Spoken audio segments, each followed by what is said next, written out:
Well, here we are, Coop. Grand final week, brother. Here we are, man.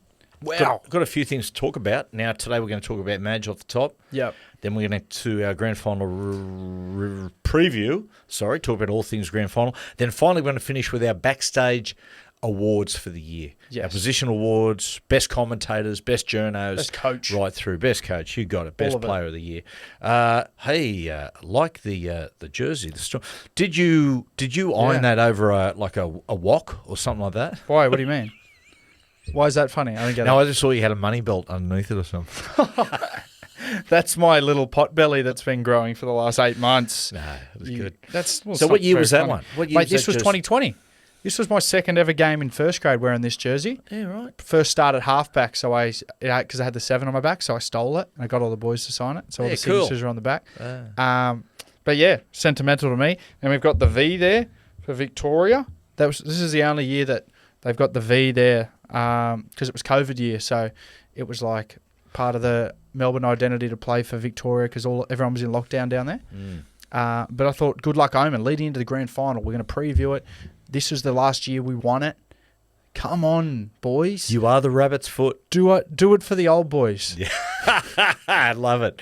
I love the fact. I do love the fact that on Old Boys Day here in Manly, it was like, someone said to me, "Hey, Coop's going to Old Boys Day," and I'm going, Jesus Christ! Like when your son is being asked, is he going to Old Boys Day? It's bizarre. That's when I went and basically wrote a will. Yeah. I didn't go to any Old Boys Day this year.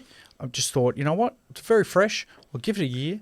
And then next year, everybody will actually see me as an old boy because you know what I mean? It's been a while. Everyone will look down on me. Yeah. Cooper, no surprise. Madge. Although surprised how quickly they made the appointment, Madge, to the Broncos. We suspected as much, as did most people. Yeah, I think it was, like we said, we spoke about earlier in the week, it was the obvious choice, wasn't it? There was a lot of chatter about, do they appoint someone who's from New South Wales as a coach?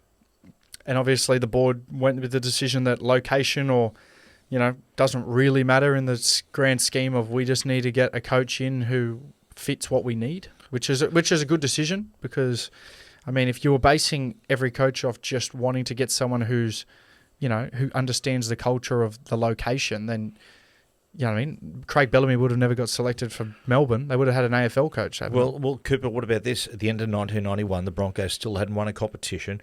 Wayne Bennett nearly got sacked at the end of 1991 because he sacked Wally Lewis.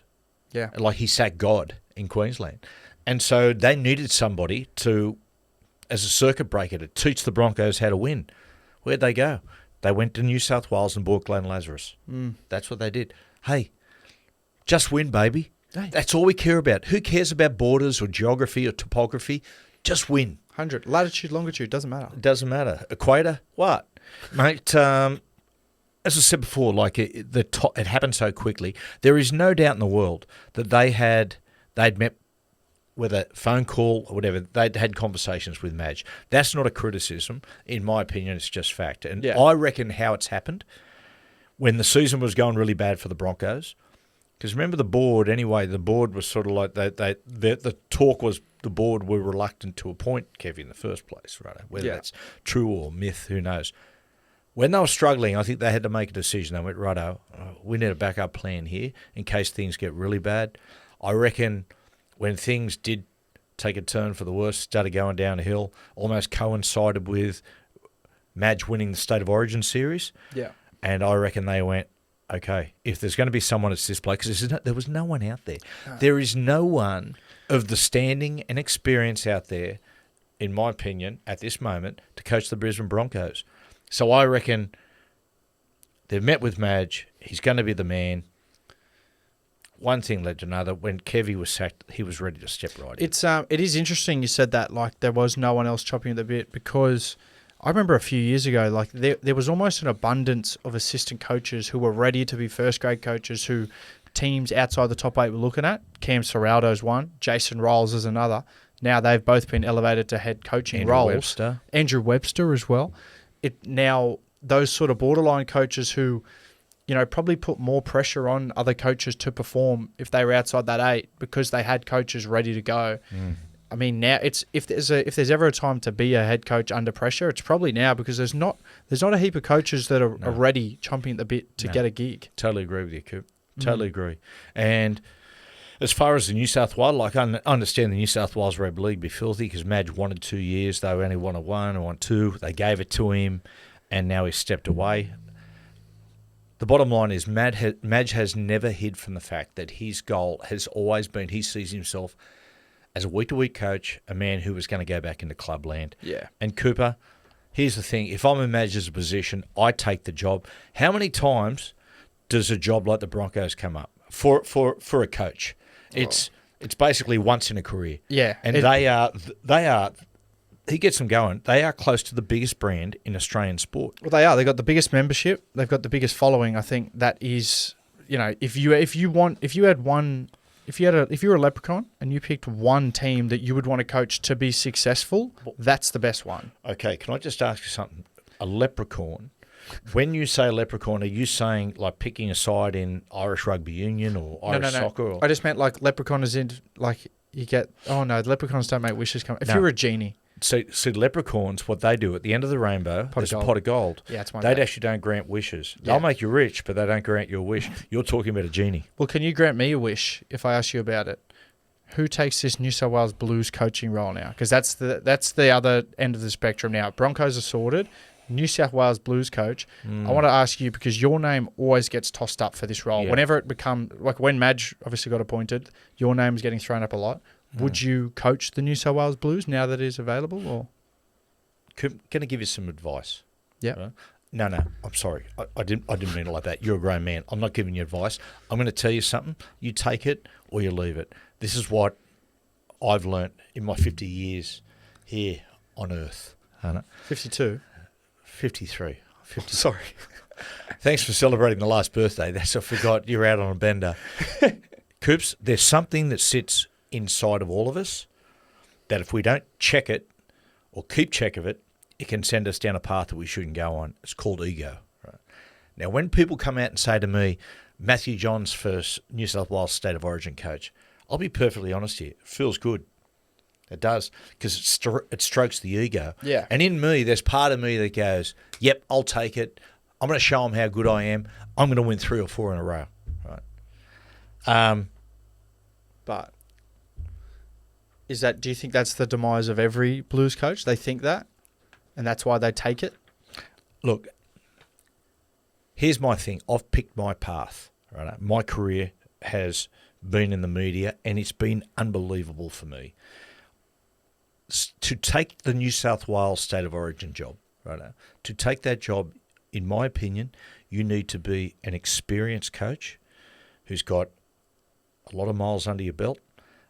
You need to have formulated a style, your plan, your methods, years of coaching.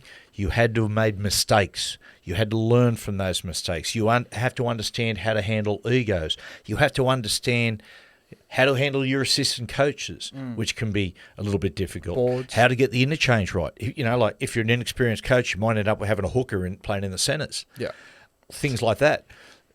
And the advice I got from, of all people, Wayne Bennett. The last time this happened, and they were talking about me doing the job or me and Joey, Wayne Bennett called me, and he said, Matthew, if you're serious about doing this job, go and get yourself a football side straight away. It doesn't matter if it's an under-19 side or whatever. You need to get back into coaching to get coach fit and start to make mistakes, learning from those mistakes. He said, because, Matty, I'm telling you now, if you go into the cut and thrust of all things State of Origin coaching, he said, if you aren't coach fit, you could be in trouble. Okay. So for me, I've taken my path, Coops, and it's wonderful for people to say that because it strokes your ego, makes you feel good. But I'm smart enough to go, no, it deserves something. I'll say this finally is this, Coop. In my life, the best thing that I have done in my life in the last 15 years is to make my life not stress-free, but very low stress. I really enjoy my life. I have a lot of fun, and it's low-stress life. I put more currency on having a life like that and spending time with you people and my friends and Trish than I do having to feel special by coaching the Blues. That's it. Well, you just spoke about, I wanted to ask you something you just said. You just said Wayne Bennett told you if you're going to take on a role like State of Origin, you need to be coaching day to day, get coach fit, make mistakes, learn from them. How did that work with Billy Slater then? Because he didn't get that day to day experience in a full time coaching role. It's a very good question. I'll say this with Billy. You've seen Billy. He does quite a bit of coaching, addresses groups, you blokes. When he was a player, the same. But the thing about with Billy, they tell me, leading in, as soon as he got the job, almost overnight, straight away, he started doing like almost 6 hours a day, tape on all the players. He fast-tracked himself. So a couple of things here. Number one is that with my work schedule, I can't do that. But secondly, and foremost, I don't want to do that. Yeah. I don't want to be sitting in a room in my age and just going through cuts of tapes and stuff like that. That's what I'm talking about. I have a fun, enjoyable life with low stress, and that's part of it. I'll say the other thing about Billy Coop, it just come to me, is this. And I think Billy, and this cost me for a little while my relationship with my brother, I think Billy is just about one of the best coaches in the game already. Yep. You know, X's and O's, and very, very clever coach. His first 2 series wins, he beat Freddie, who was also a part-time coach. Yeah. This time, the last series, he coached against a hardened, seasoned coach who had formulated ideas, who's made mistakes, who's had a vast amount of experience. He knew how to flick the switch on his players. And even more importantly, Coops, he knew how to play the game, the coaching games. And what I mean by that is how to needle Billy just that little bit. The glass houses comment. Did you think in this third series, Billy's demeanour was different than it had been the first 2? Yeah, definitely. Yeah. And I reckon part of that, part of that was Madge. Yeah. If I'm the Blues, it's a no-brainer. It's Ricky Stewart. Oh, really? It's Ricky Stewart. If the Raiders allow it to happen, this business about club coach can't coach State of Origin, it's bollocks. Just win, baby. Appoint the best bloke. The best bloke, I think the bloke who will step in and do the best job right now is Ricky Stewart. Over Craig Bellamy? Or if Craig put his hand up? Well, Craig wouldn't. I'll say that. I don't think Craig would. I mean, look, here's the thing. Over Wayne Bennett, sure, if Wayne puts his hand up, appoint Wayne. Over Suns, look, at the moment, with all the people they're talking about, I'd go Ricky. Okay. Grand final preview. Rightio. Grand final preview. Jeez, we went. I know, mate. Sorry, we lost track of it. We just went down a rabbit hole then. Grand final preview. Grand final preview followed by our awards. Melbourne Storm versus the Penrith Panthers. Don't worry about drawing cards. But it's going to be very strange to see you wearing a Melbourne Storm jersey, pretending that you're the Panthers coach. Hey, Cooper, during my career, that I played during mainly the 90s, the two, Manly were a very, very strong club, had success, but the two, basically mega clubs, the big, powerful clubs, were Canberra Raiders and the Brisbane Broncos, the Green Machine and the Bronx.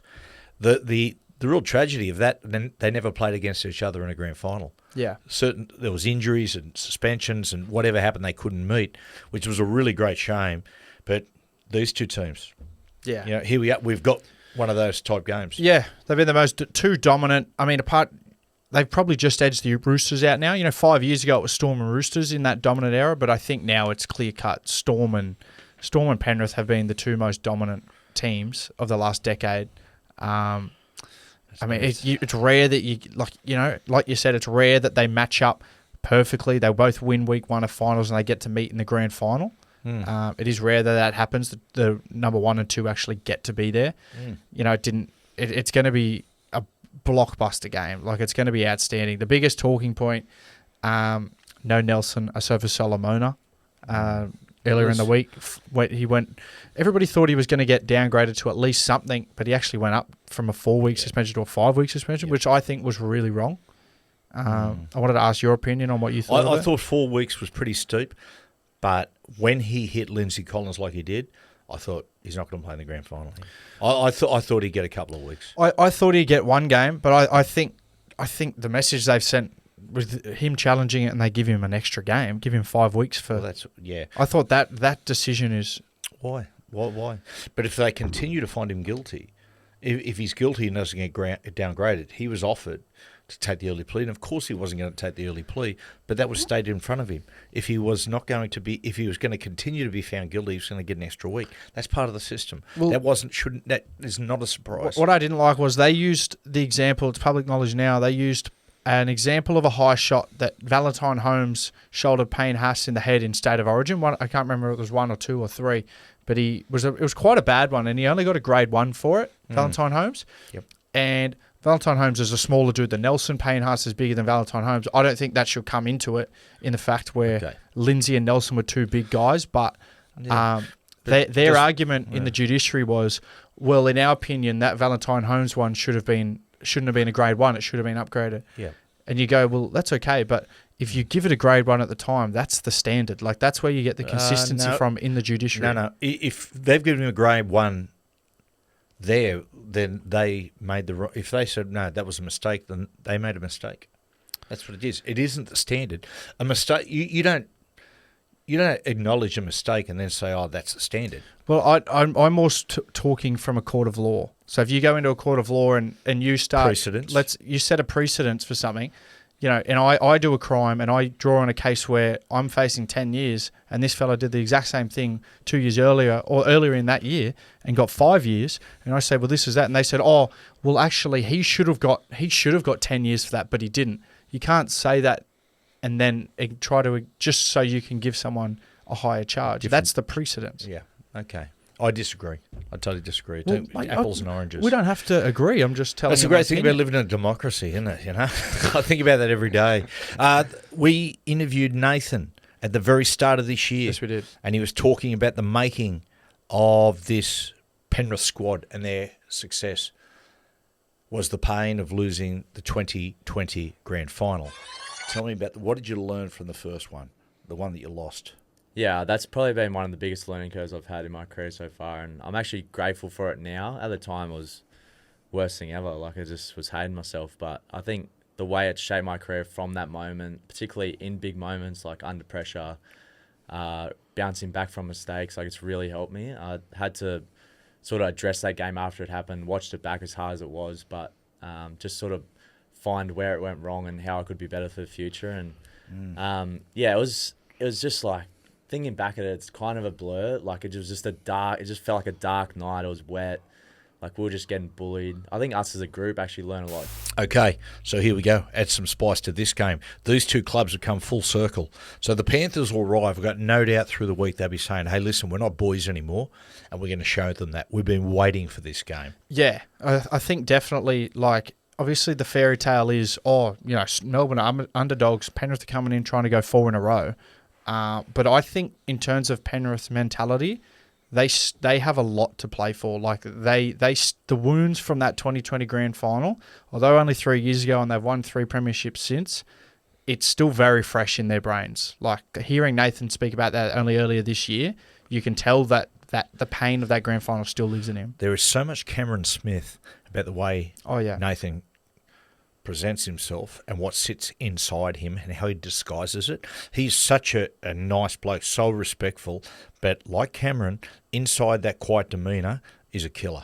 Yeah. There is a bloke who will never fall into complacency. Nah, there is a bloke that they don't have... Not that they don't. On the field, there is no soul in either of those blokes. Like, they are ruthless. Cold-blooded killers. They are completely ruthless. Okay, so you're storming on Penrith. If I ask you as Craig Bellamy, what did you learn from last weekend's football? Either way, either side, any game. Mine's on ourselves. I think last week was probably the best game the spine of Melbourne have had the whole year. And I think the confidence that they're going to take from that and what we've learned from that is when that spine is connected and communicating and reacting off each other, that's where Melbourne's attack is at their best. That's when they are unstoppable, because you look at a lot of their tries that they scored, Big M, they weren't just connected in shifts and scoring in the corner. it's a real art to have your spine on the same page and just threatening through teams as opposed to trying to go around teams. Like most of their tries were in and around markers and in and around A, and they weren't big fellas running over. It was Harry putting over Paps or Harry putting over Munster or Hughes coming off his right foot, and they were all in sync. I think for Melbourne to win this grand final, their spine needs to be as connected as they were last week. Cooper, I'd just like to say something. Yeah. Son, congratulations. I'm proud of you. For what? Football career or what are we? Football career. That is up there with the funniest thing you ever said. No, mate, the lawn out there, mate. Honestly, it's like a golf course green. It's inch perfect. Now, can you tell me about your technique? Mate, I actually don't have a technique. Don't tell mummy up there upstairs, but I've actually got the Husqvarna Automower robotic lawnmower, which is very exciting. I literally just set it up on the Automower Connect app. I set a height, schedule a time, and it just does all the work for me. I'm just chilling other than that. Are you serious? Really? I mean, Coop, this is like my fantasy question. Does it cook and clean as well?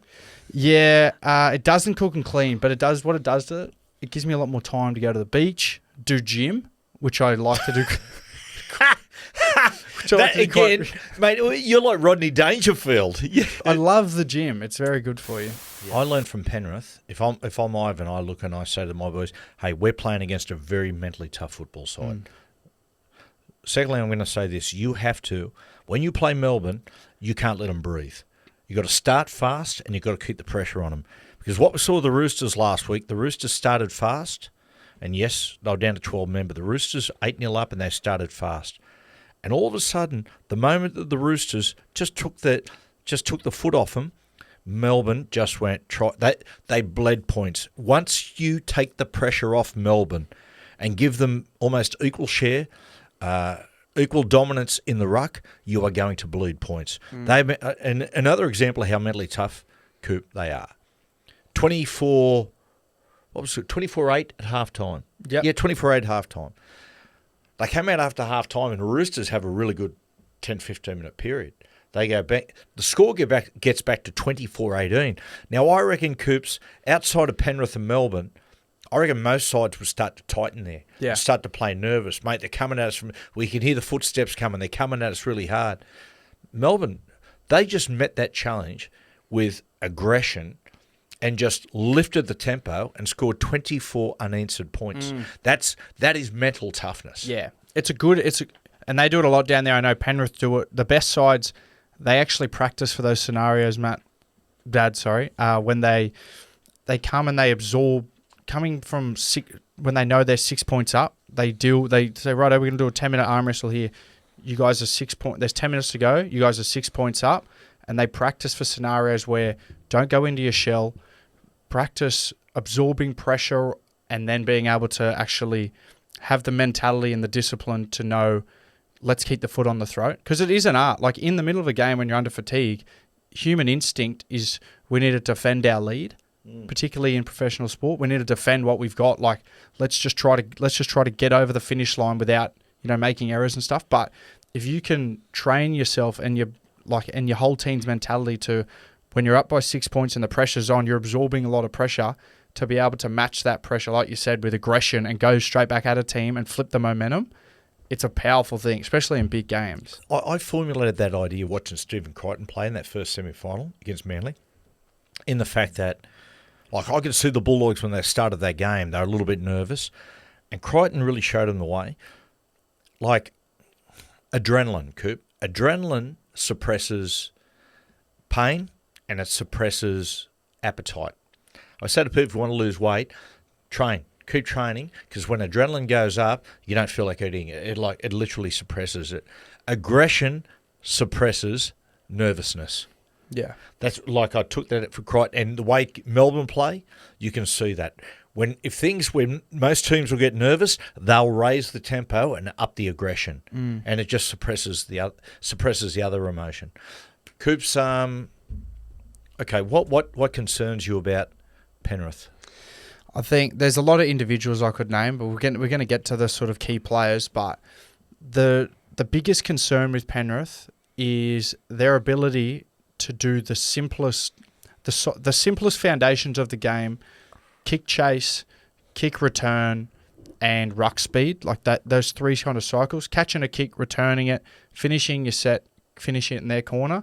Nobody does it better than Penrith. Nobody does that simple system which is the backbone of rugby league, the foundation of it. Nobody does it as good as them. So I think how good they are at those three things and how important those three things are in a game like a grand final, that's the major thing that concerns me, because, you know, you look at Melbourne's key players who they play a very similar style to that, where they kick and they try to bash you on +1 and +2, and they try to drag teams to the deep end so they can really blow them at the end of the game. Penrith are the best at that. So I think having two of the best teams that match in a very similar style of play with how they want to approach a game, that concerns me, because Penrith are the best at the business with it. You won't be surprised for me to say that concerns me is the spine, creatives. And through the middle, they're very, very good at drilling the middle. And one of the concerns I have, Coops, is I'm looking at my big guys, my middle forwards, and I reckon they've played a lot of hard football for 5 years, and I can see that they're a little bit... they're not as invincible as they have been. Now, I'm not saying that their careers are going off a cliff. It's just that it's been 5 hard seasons, and you can see a bit of fatigue in the bones. So the threat of Munster, Hughes and Grant through the middle causes me huge concern. Yeah. But also the variation off that, Coops, right, is that I loved what I saw when Melbourne did this, right, is that Jerome and Munster were playing really straight, gun barrel straight, bang. And what they were doing is they were bringing the Roosters' defence in.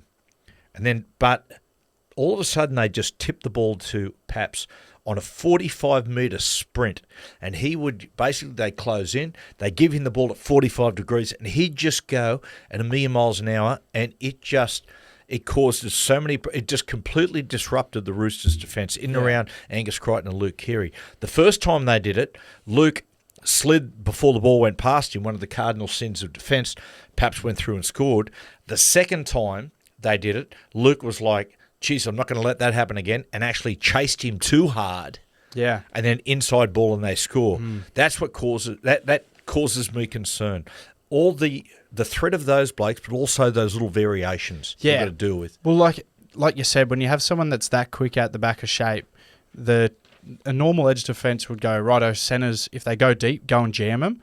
But Melbourne are so clever with they have so many variations and arsenals up their sleeve that if you start to jam as a centre, you know, they've got the tunnel ball where they cut Paps out straight to the centre, or they've got their big back rowers in Bloor and Katoa who run a nice little outball line into that space, which that outball line is a good way to expose jamming centres in rugby league. So it really does, having a fullback like Paps out the back, it really does it sparks so much attack variation for them. If I'm Ivan, I'm saying to Taruva and To'o, boys, I'm going to rely on your instinctive IQ defensively at times, because we're going to show them a little bit of room on the edge as opposed to showing them through the middle, and particularly Pappenhausen. The lesser of two evils as far as sliding off or showing him space on the edge is we're better off showing him a bit of space on the edge and challenging him to throw the long pass. And that's where your wingers have got to have football IQ. They can't be blinded by the defensive principles, if that makes sense, and just jamming in blindly. They have to be able to read and go, okay, pick a bloke off or even pick the ball off and intercept, which we've seen before. Stephen Crichton's so good at that. Okay, your game breaker, Coops. We just spoke about him, actually. Ryan Pappenhausen. There's a lot you can pick from in that spine, but Paps last week had his best game of the season, I believe.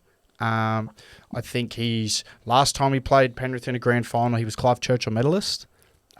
He's just a big game player too, Paps. He prepares very meticulously. He's a really hard worker at his game, and I think it's taken him a couple of years coming back from that injury to really hit this kind of form, and now he's hitting it. I think he's going to have a big game, and I think, like we just said, that speed around the back of shape as well as short sides, he's really going to trouble Penrith, I think. Well, you won't be surprised to me say the halfback Nathan Cleary is my game breaker. And he can do it in several ways. The great thing about Nathan, He can slowly wear you down, inside balls, quality kicks, make the ball come off your line, just really controlling everything, being disciplined, putting the ball in areas you don't want to bring the ball out of. But then secondly, Coops, you can dominate the game, and in the last 10, 15 minutes, we've seen numerous times that he can snatch victory by his ability to handle pressure, come up with a really big play right when you need it. Yeah. If Nathan was a professional gambler in Vegas, I would say that Nathan would be more comfortable in the high rollers than anywhere else.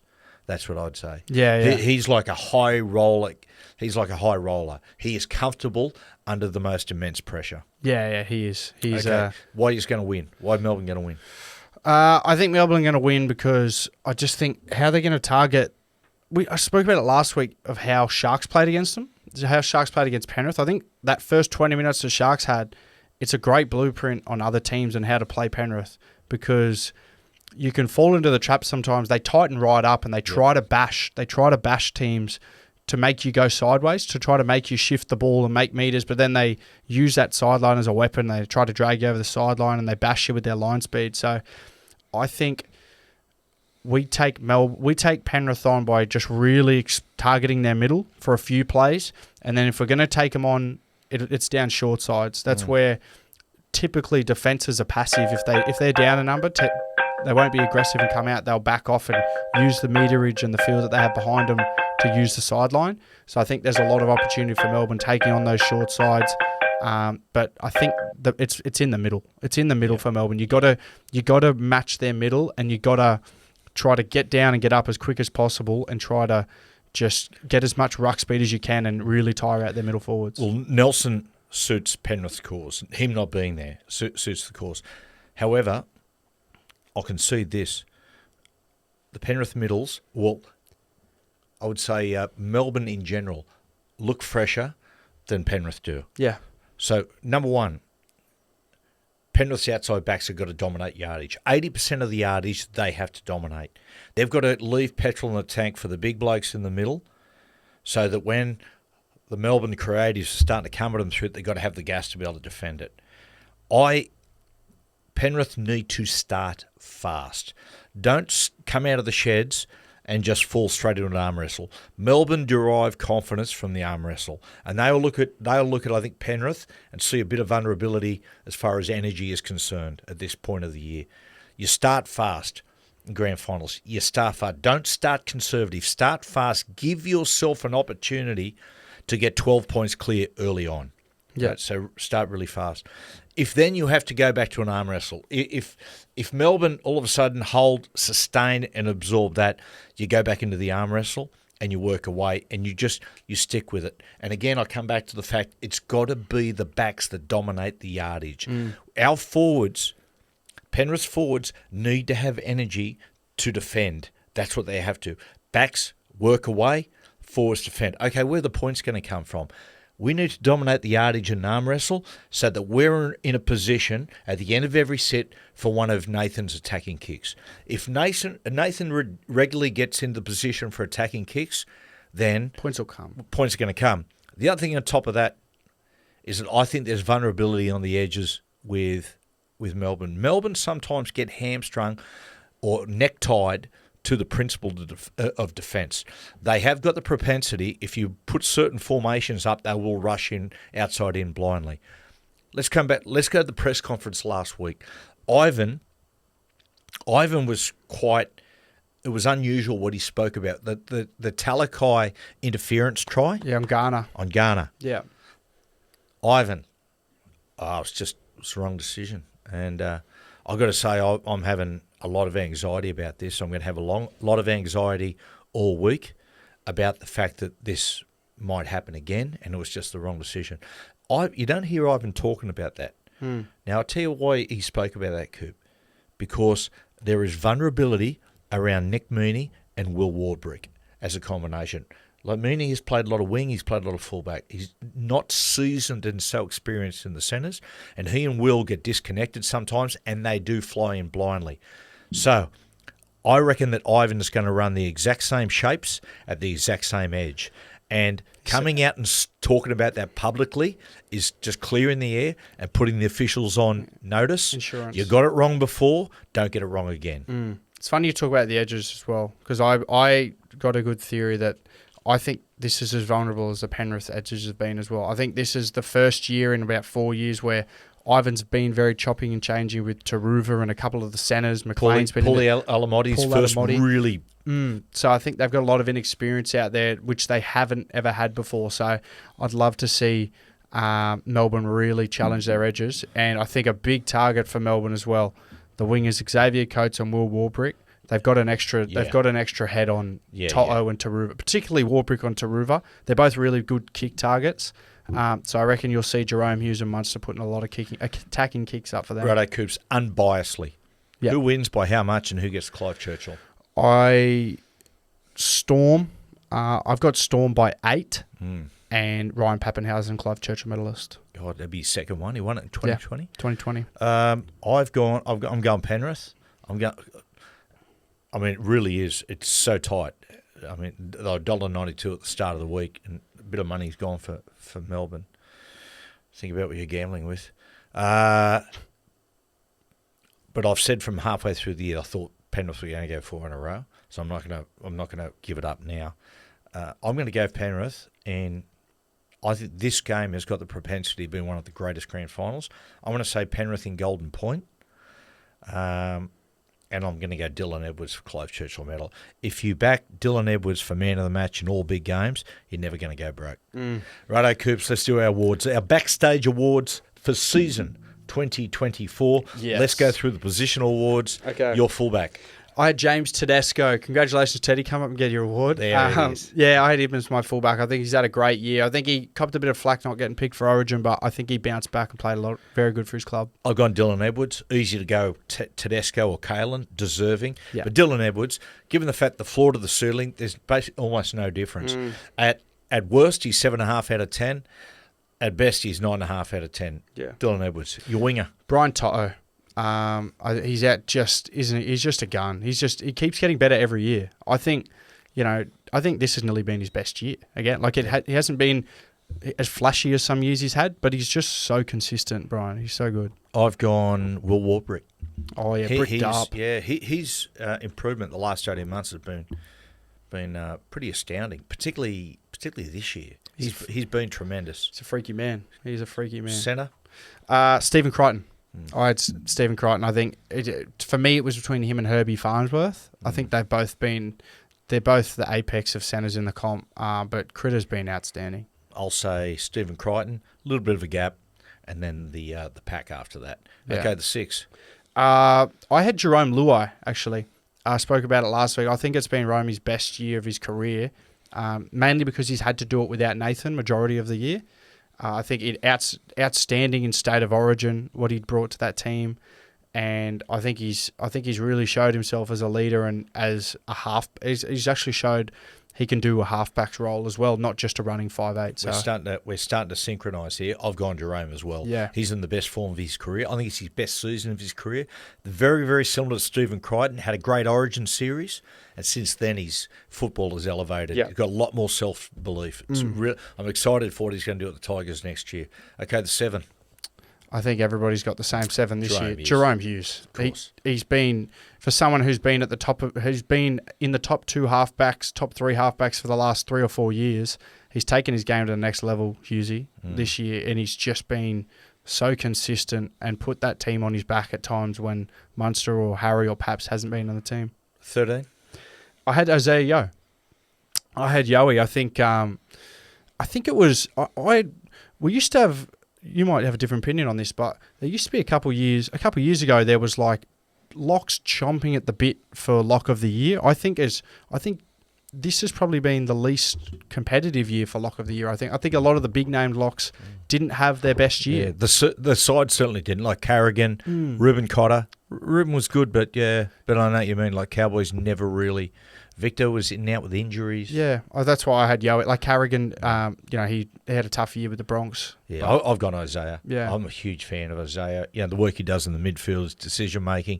He's one of the most intelligent players. He's one of the most selfless. Whatever's needed, like we've seen of late, running the football. Had a tough middle year, but the last 5-6 weeks he's been outstanding. Back row, Angus Crichton, Yep. far out. I mean, he's an absolute machine. Honourable mentions to like Eli Katoa and Hamole Olakawatu, but I think Angus Crichton he's been unstoppable this year. yeah, Viliami Kikau as well. Yeah. I've got Angus Crichton. Yeah. His career was on the Rocks. brink. Yeah. You know, was just about signed with Rugby Australia, and I think they might have even pulled out. Yeah, they did. Yeah, wow, unbelievable. They are really cursed at the moment. Front row, Coops. I had Adam Fanua Blake. Did you have him as well? Oh, yeah. Oh, wow. Yeah, I think the Penrith boys kind of they take away from each other sometimes. Leota and Fisher Harris, they're a great duo together. But Fanua Blake, he's a great individual prop. Like what he does, he's going to be missed at the Warriors. I can't wait to see him at the Sharks next Big year. opportunity for the Sharks there, him going. Yeah. Coop, I'm the same. Adam Finnell-Blake hasn't quite had the same impact of last season, but I think the sides had something to do with that. Yeah. And there was always something going on. There was obviously something going on behind the scenes. He asked for the release to go back to the Sharks, and there was some funny stuff mid-season about him being stood down for games. But Coops, every time he gets the ball, little step, he just always sticking his nose through. Yeah. He's an incredible player. Okay, hooker. Oh, our man Harry Grant. Harry Houdini. I think, mate, he's been unbelievable this year. It's been I've said it about a few of them, but I think it's been Harry's best year as well. I think the last couple of years, getting to the back end of the year, he's carried injuries and he's looked a bit fatigued after Origin. But this year, he's peaked at the back end of the year. Soon to be a Queensland captain and soon to be an Australian captain, in my opinion. Oh, really? Yep. Big Bench call. player, Coop. Mate, I had our man, the contortionist, Tyron Wishart. Yeah. Yeah, I think Tyron Wishart has been... Mate, there was an argument at one stage that he was the best 5'8" in the comp for a couple of rounds there, how good he was playing when Munster was out. And then when he's gone to the bench, same thing. Every time he's come on, he's nearly been a lock for any time try scorer a few of the times coming off the bench sometimes. So he's been outstanding. And his versatility is just... It's so good. He can play majority everywhere. I've gone Spencer Lanier. Oh, Spencer in Origin, really good off the bench. And is he a bench player? Well, not really, but he's been great off the bench when he did. Okay, Coop. Okay, let's go to the other one. Best young player of the year. I had Ethan Strange down there at Good Canberra. player, He's a really good player. He's me and Jack had a night out with him at Magic Round 2. He's bigger than you think, eh, Jack? Have you blokes ever... Is there anyone you haven't had a night out with? I think it's on a lot of young kids' bucket list to have a night out with it. Like I think that's like, when kids come into the NRL, you want to play with this player, you want to do that, you want to have a beer with the Johns boys. I'm pretty sure that's on a cover list. Okay, I've gone Lockie Galvin.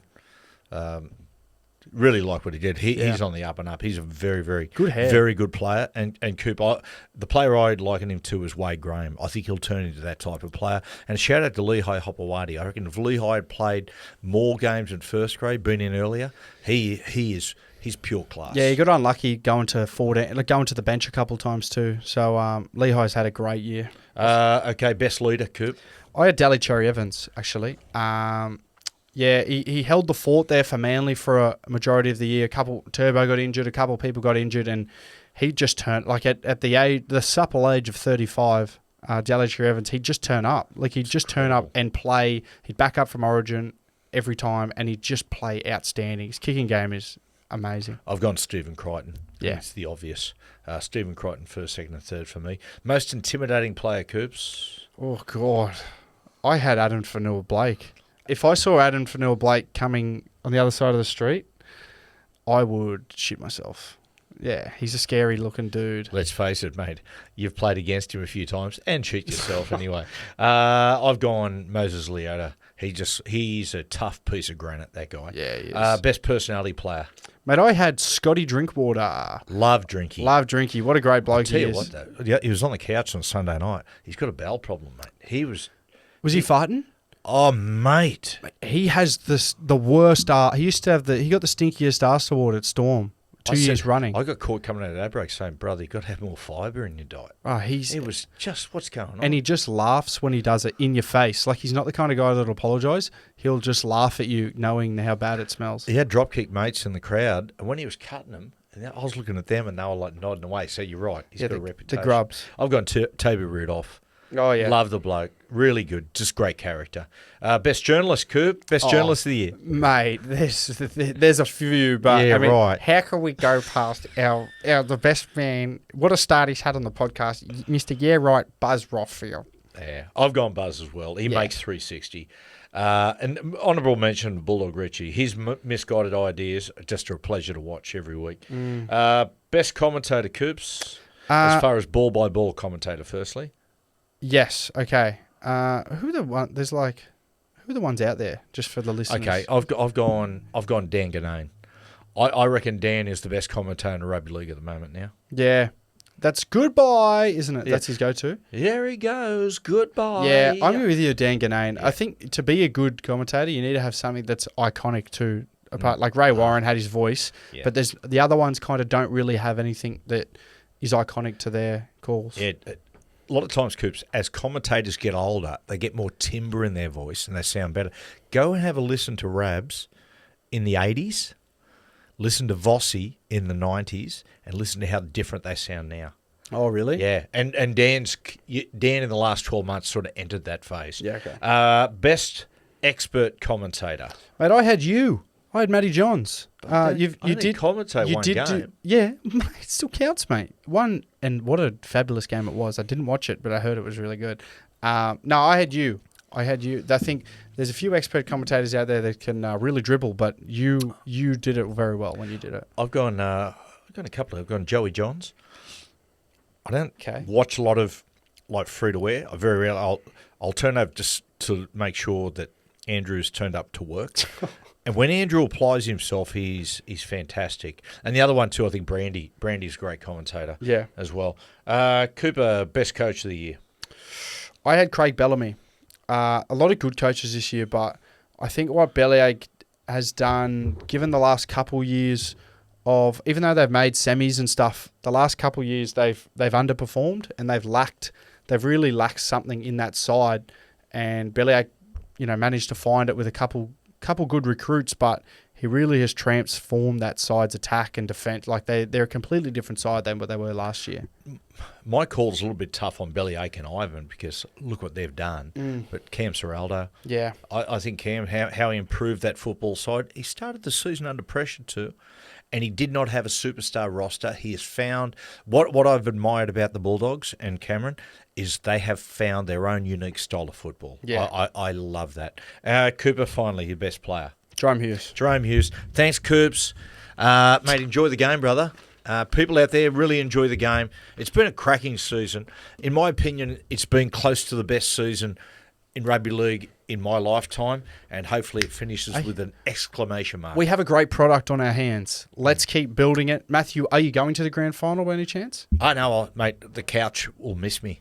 Oh wow, I'm going to the game actually. Letting people know, okay, it'll be released on Monday, okay, which is public holiday. If you're travelling anywhere or you're having a few beers at home with some mates or anything like that, I'm going to release the Matty Johns Grand Final quiz. It's going to be 50 questions, people. If you can get, I'm going to outline a little bit later, the 0 out of 10 what you're worth. Basically, if you're 0 out of 10, go back to AFL, 10 to 20, you're not a real fan, and then we go forward like that. If you get between 40 and 50 people, you're a wizard. Between 40 and 50, you are a rugby league savant. I'm telling you now, if you get 50, you are a rugby league immortal. And a nice little surprise, if you get 50, you get to spend a week living with the eighth immortal, Andrew Johns. So look out for that coming your way Monday. I'll let you know it ain't easy. Being cheesy. Goodbye, Matthew.